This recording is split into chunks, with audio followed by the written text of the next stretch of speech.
जब धृतराष्ट्र को दुर्योधन और द्रौपदी के पांचों पुत्रों की मृत्यु का पता चला तो वे शोकग्रस्त होकर बोले।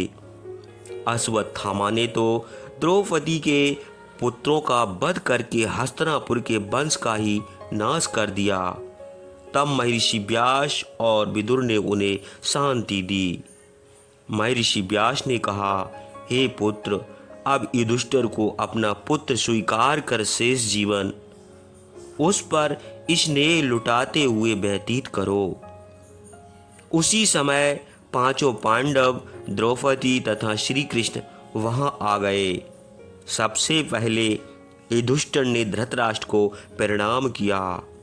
उन्होंने बेमन से उन्हें गले से लगा लिया।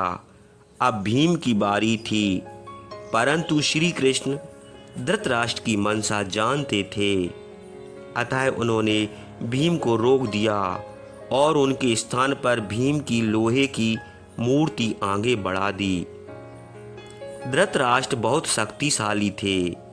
भीम के हाथों अपने सभी पुत्रों की मृत्यु से उनका हृदय क्रोध अग्नि में जल रहा था। अतः उस मूर्ति को भीम समझकर उन्होंने अपने बाहुबल से उसे चूर चूर कर दिया।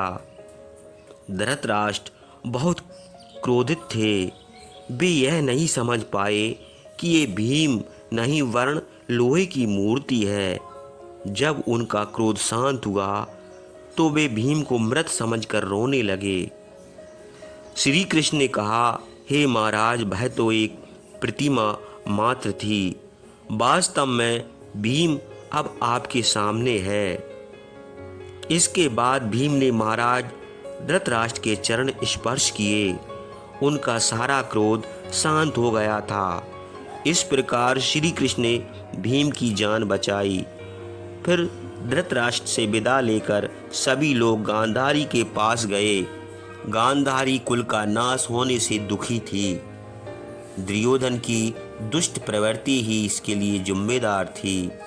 फिर भी गांधारी माँ थी, इस कारण वे पांडवों पर क्रोधित थीं। जब युधिष्ठिर ने बड़ी माँ कहकर उनका चरण स्पर्श किया तो वे दूसरी तरफ मुड़ गईं, क्योंकि उनका क्रोध युधिष्ठिर को भस्म कर सकता था। उन्होंने अपना दुख छुपा लिया और पांडवों को आशीर्वाद दिया। फिर एक एक करके सबने उनसे आशीर्वाद लिया। इसके बाद द्रौपदी और पांचों पांडव अपनी माता कुंती से मिले। अपने पुत्रों को सकुशल देखकर कुंती प्रसन्न हुई, परंतु महान कुरुवंश के नाश से उनका हृदय दुखी था। उन्होंने द्रौपदी को गले से लगाकर उनके पुत्रों की मृत्यु के प्रति सद्भावना दी।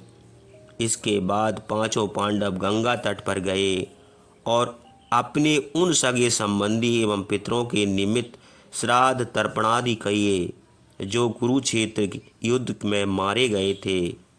तत्पश्चात वे वापिस लौटकर अपने अन्य सगे संबंधियों से मिले। उसी समय ऋषि नारद युधिष्ठिर को उनकी जीत पर बधाई देने और यह पता लगाने के लिए आए कि क्या वे प्रसन्न हैं। युधिष्ठिर ने कहा कि अब उनके पास राज्य है, लेकिन इस युद्ध में उन्होंने अपने सभी पुत्र, कई भाई और रिश्तेदार को खो दिए हैं।